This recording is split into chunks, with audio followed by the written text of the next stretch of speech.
अस्सलामुअलैकुम नाज़रीन, ये है Urdu point programme chit chat corner में मैं हूं आपकी होस्ट तौफिशा नकवी। प्रोग्राम में सबसे पहले शामिल करेंगे पाकिस्तानी शोबिज़ इंडस्ट्री के हवाले से कुछ खबरें। नाज़रीन, फ़नकारों ने शहदा को खराज तहसीन पेश करते हुए कहा है कि मुल्क के दिफा के लिए जान भी हाजिर है। 6 सितंबर 1965 का तारीखी दिन आज पूरी कौम को याद है। हमारे मुल्क की सरहदों की हिफाजत करते हुए पाक फ़ौज के जवानों ने जिस तरह अपनी कीमती जानों का नजराना पेश किया, इस पर पूरी कौम को फ़ख्र है। आज इस बात को साल नहीं बल्कि दहाइयाँ बीत चुकी हैं, लेकिन फिर भी शहदा की बेमिसल कुर्बानियों को खराज अकीदत पेश करने का सिलसिला जारी है। जिस तरह ज़िंदगी के मुख्तलिफ शोबों से ताल्लुक़ रखने वाले यौम दिफा को मनाते हैं, इसी तरह शोबे से वाबस्ता लोग भी यौम शहदा को रिवायती जज्बे के साथ मनाते और इस हवाले से मुनाक़दा तक़रीबात में शिरकत करते हैं। अदाकार मुस्तफ़ा कुरैशी, गुलाम मुहियुद्दीन, मदीहा शाह, ज़ारा शेख, वली हामिद खान और रजा अली ने कहा है कि दुश्मन की फ़ौजों ने जब सरहद पार करते हुए अपने नापाक अज़ाइम दिखाए तो पाक फ़ौज के जवानों ने उन्हें भरपूर अंदाज से जवाब दिया। एक तरफ हवाई हमले जारी थे तो दूसरी तरफ गहरे समंदरों में पाक बहरिया के जवान सरहद की हिफाजत करने पर लगे थे। बस यही नहीं, बुरी फ़ौज के साथ दोस्तों ने भी सरहदों को चारों तरफ से महफूज रखने के लिए ऐसी हिकमत अमली अपनाई कि दुश्मन को मुँह की खानी पड़ी। अदाकारा माहिरा खान का कहना है कि उन्हें फ़ख्र है कि पाकिस्तान दुनिया के दरियादिल मुल्कों में से एक है और पिछले 40 साल से अफ़गान मुहाजिरीन को पनाह दिए हुए है और उनकी मदद कर रहा है।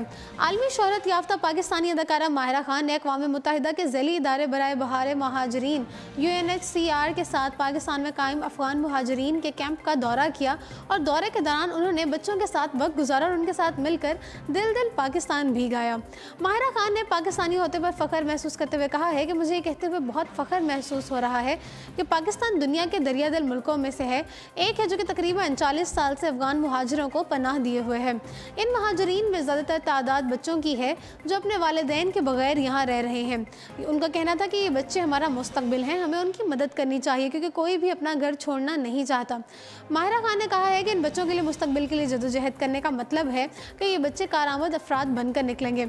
आइए इन मुहाजिरीन की मदद करें और मुस्बत तब्दीली लेकर आएँ। और आखिर में उन्होंने लिखा कि पाकिस्तान जिंदाबाद। नाज़रीन, पाकिस्तान में ड्रामा की तारीख लगभग 50 साल पुरानी है, जिसमें बेशतर औकात समाजी मसाइल या तंज़ो मज़ाह पर ही तवज्जो मरकूज़ रखी गई। मगर ये भी हकीकत है कि हुब्बुल वतनी पर मबनी ड्रामे भी मुख्तलिफ अदवार में नशर होते रहे, जिन्होंने मकबूलियत की नई तारीख रकम की। उनमें से कुछ ड्रामों की बात आज हम करेंगे।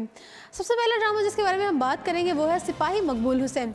सिपाही मकबूल हुसैन पाकिस्तान की तारीख का वो बाब है जो कि 4 दहाइयों तक बंद रहने के बाद खुला तो उसने गम व गुस्से की लहर पूरी कौम में दौड़ा दी।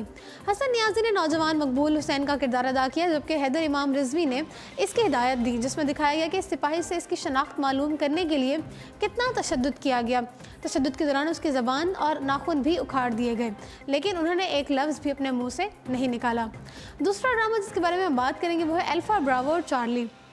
नाज़रीन, अपने दौर के इस मकबूल तरीन ड्रामे के हिदायतकार शोएब मंसूर थे और पाक फ़ौज के शोबा ताल्लुकात आमा के ताउन से बनाई गई इस ड्रामा सीरियल में 3 दोस्तों की कहानी बयान की गई है जो कि ज़िंदगी के मुख्तलिफ नशेब व फराज से गुजरते हैं। काशिफ की फ़ौज को खैरबाद कह देने की ख्वाहिश और फराज की अपने दोस्त को बेदार करने के लिए की जाने वाली शरारतें आपको उस वक्त तक स्क्रीन पर नज़र जमाए रखने पर मजबूर करेंगी जब तक कि संजीदा मामलात शुरू नहीं हो जाते।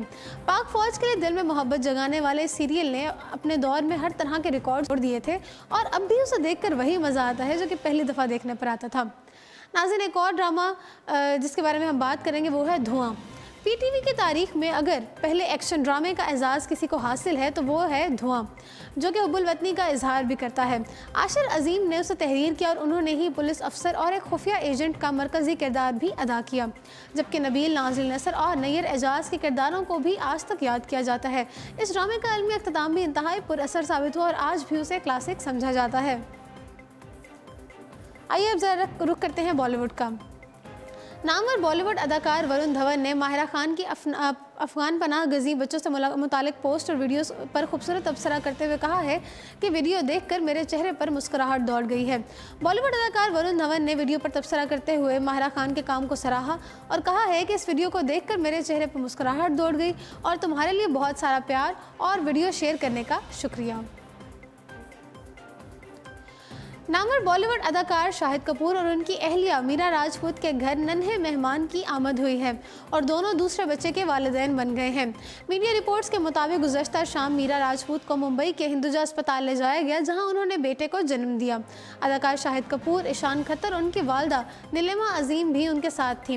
वाज़ेह रहे कि मीरा और शाहिद कपूर 2015 में शादी के बंधन में बंधे थे और दोनों की 2 साला बेटी मीशा कपूर भी है। रवां साल के इब्तिदा में शाहिद कपूर ने इंस्टाग्राम पर अपने घर दूसरे नन्हे मेहमान की आमद दी थी और कल वो एक बेटे के बाप बन चुके हैं।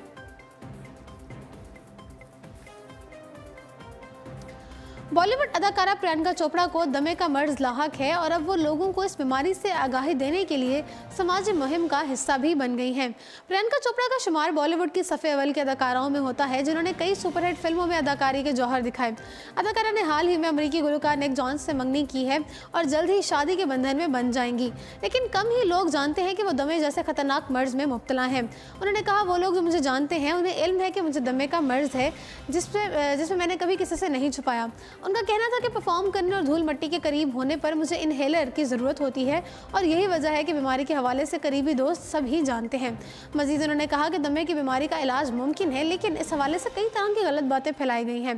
बीमारी से लड़ने का तरीका यही है कि इसके मुतालिक सारी मालूमात रखी जाए।